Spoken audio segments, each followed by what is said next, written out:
So, this last weekend was PAX, Penny Arcade Expo. Big old game convention up here in Seattle. Cool shit! Now, I got 2 days of demos and delights in. Played a lot of stuff that was cool, couple things that were alright. Overall, had a very lovely time. Now I, brilliant and fantastic overmind that I am here to spread the knowledge and help you lovely little creatures get hyped for all the good-ass games that lie in your future.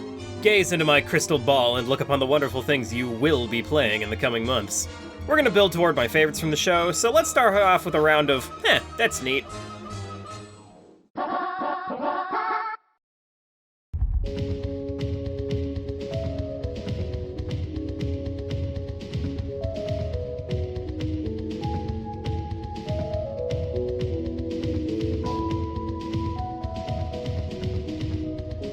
This game was pretty neat, even if it wasn't really something I could grasp in the time I had with it. The game is heavily inspired by Kaizo Mario and similar ROM hacks, with the idea being to make a game with that level of difficulty and execution, but to make it reasonable for a typical player by training you on how to use a set of tightly designed tools.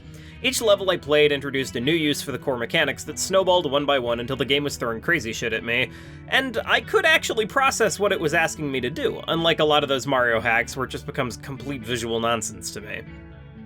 My main issue here was purely user end. The controls were tightly designed, but I couldn't wrap my muscle memory around using 2 sets of directions where you have to give asynchronous inputs. Now, I also played it for like 7 minutes. More time with it would probably yield stronger results. But as I said, I consider that my problem, not the game's. The game is made for a very particular audience and does a fantastic job of getting that ROM hack flow, while also being something you can pick up and play without a degree in spin jumping. Not exactly my thing, but a very cool concept, and I think it's sure to land well with someone who's looking for this kind of gameplay.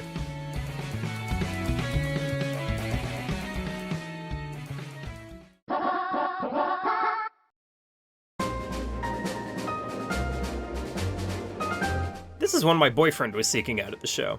Made by the creators of Toho-inspired fighting game Maiden and Spell, Rabbit and Steel is a multiplayer roguelike that sets out to combine Toho bullet hell gameplay with the experience of Memorpica raiding. This is a cool idea, and Rabbit and Steel does it pretty well. As someone who did a lot of raiding in World of Warcraft, that experience does basically take place on a 2D plane, so converting Baron Geddon into a bullet hell works smooth as butter.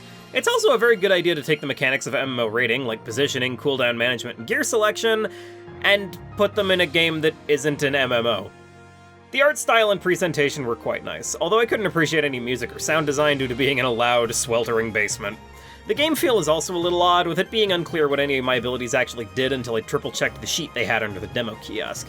The lack of a dedicated healer class disappointed me at first, considering that's what I like doing most in WoW raids, but Rabbit and Steel's design space simply doesn't need it, as it eschews the meta team comp aspect of raiding, and also, well, it's a Toho. If you get good enough at it, you'll never take damage. Overall, cool use of its chosen game mechanics, and an interesting concept for a roguelike. This game will make a lot of Discord calls full of girls very happy, and I wish it much success. This game had a swank setup, as you can see. Very eye-catching. And speaking of eye-catching, check out the animations on this. They're so gooey and fluid and cartoony. Presentation on this one is super strong. As should be obvious, it's a successor to Punch-Out with hyper-stylized art direction, which excites me greatly. It looks like it might have horrible cartoon women in it. The demo was odd though. It wasn't quite as readable as Punch-Out, and I got my ass beat distressingly easy. I had a hard time figuring out how I was meant to open my opponents up, or how I was meant to dodge different strikes, in a way that Punch-Out feels much more intuitive with. But that could also just be the fact that certain Punch-Out facts are ingrained into gaming culture to such a degree that I know to sock Hondo's eyebrow as naturally as I know to drink water. Hard to say. Anyway, even if I ate ass at Big Boy Boxing, it was the kind of ass that made me actually intrigued to play more rather than turned off. The challenge felt like just that, a challenge. Something to train at and overcome. The experience of being a kid and having a grudge against an arcade game, except you don't have to feed Big Boy Boxing quarters, so that feeling of, I'll get you next time, doesn't come with monetary motivation. Overall, very cool, and I'll probably pick it up when it comes out.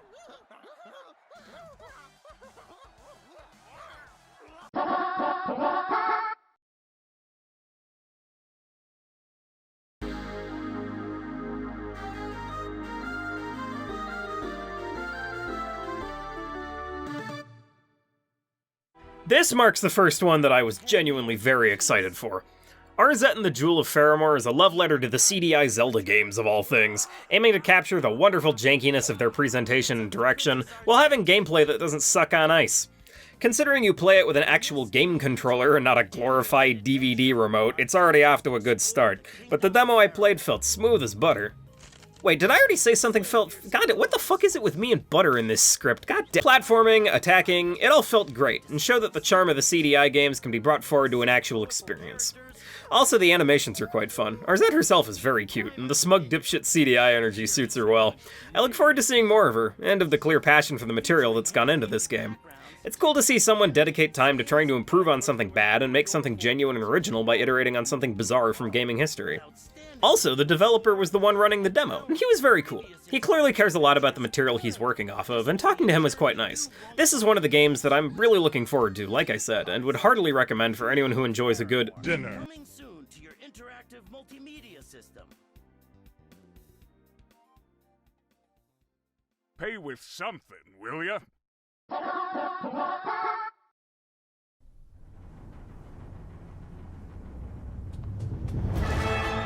And now, a word from our sponsors, aka my parents, who make the comic Girl Genius, who, well, my badge for the event came as a result of the game being presented at PAX.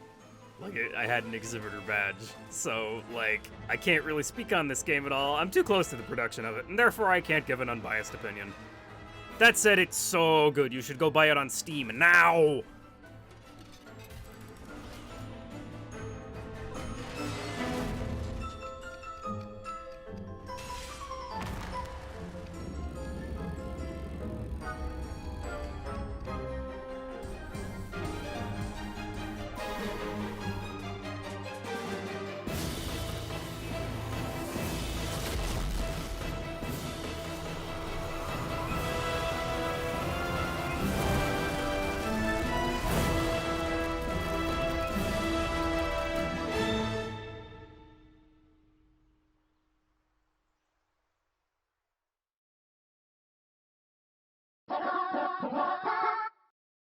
For the last 2 years, you've been playing with your balls.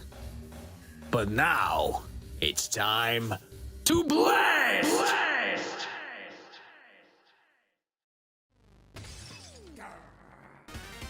It's happy hour! Now we're getting to the really good shit, baby. I'm really looking forward to this game. Wario is one of my favorite characters, so the pack of his violent disciples smashing their way into the gamosphere makes me so goddamn happy. And Anton Blast is no slouch. Finally getting my hands on this game was, well, a blast. Where Pizza Tower feels like Wario and Sonic in a blender, Anton Blast feels like Wario and Crash Bandicoot. The controls are tricky to get a handle on at first, but I look forward to taking time to master them and get everything this game has to offer. It's got punch and pizzazz and platforming goodness. Definitely want to check out when it launches if you enjoy 2D platformers with attitude in their animation and malice in their music. Fucking gut. You should go play the demo yourself on their Steam page. It's available right now. I mean, like, the demo, not the game. Just go fucking play it, okay?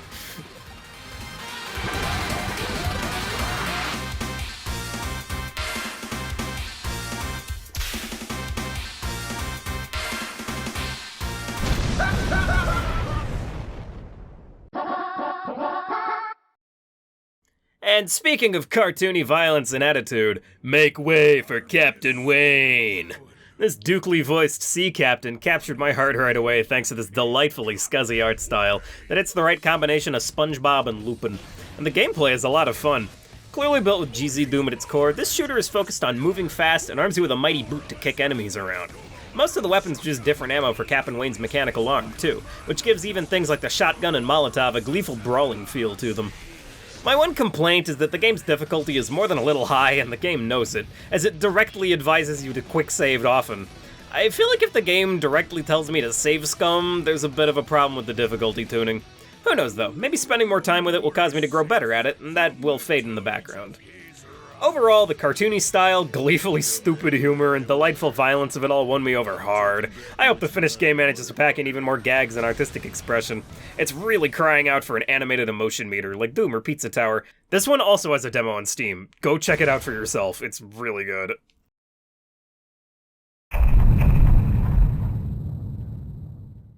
And finally, it's time for the big one. The #1 game that left me most excited for its final release. Drumroll, please.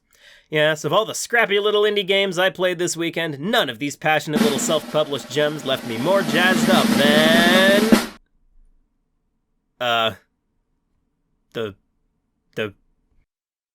The game being published by Square Enix. Oops, I can feel all my cool hipster energy leaving my body as we speak.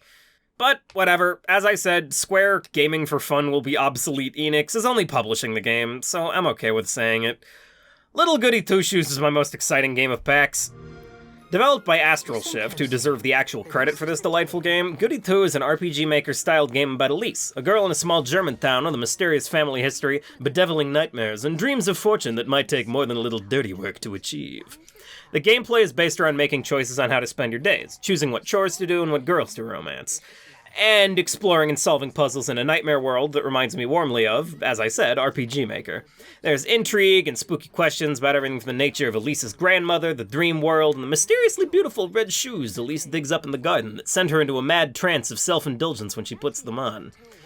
But the important part here is the presentation. This game is fucking incredible visually. From the lush sprite work to the incredibly styled and detailed UI elements. Like, okay, this trailer that I'm playing here with all the retro anime styled stuff, that's in the game. There was a cutscene in the demo, the aforementioned madness trance that cut rapidly between the retro anime, like different hand-drawn style, pixel art, and like FMV shots of this fucked up little doll. And it did a fantastic job of selling the horrifyingly beautiful madness and delight of the character in the moment. The game is a brain-bending mash of stylish flair, and I am so excited to play it entirely, just to watch the artists involved flex their black magic across a whole game. Anime lesbian creepy vibes is fucking go, and I'm pleased to give it the award for coolest game at the show by far. I really need to watch Utena, god damn it. Anyway, thank you for watching. Please check out these games. 2023 has been a fantastic year for gaming, both on the indie circuit and the AAA sector, and I hope this video helped show you something you might have missed otherwise. As should be obvious, my greatest selling point for a game is artistic expression and stylistic flair. I've bought entire games because I liked their soundtrack or thought their art style was interesting. So if you're anything like me, you should be eating well. I do want to do videos showing off some of these games' public demos, notably Captain Wayne and Anton Blast, as well as some stuff that isn't PAX related, specifically Doomwad Treasure Tech and the Susan Taxpayer demo that just dropped for Sage. Small things, but exciting ones nonetheless that I want as many people to see as possible. If you have any weird or cool game stuff you think I should check out, please leave a comment below, or shoot me an ask about it on Tumblr. I'm always excited to see what weird art people are cooking up. I guess that's all I've got for now. Catch you around!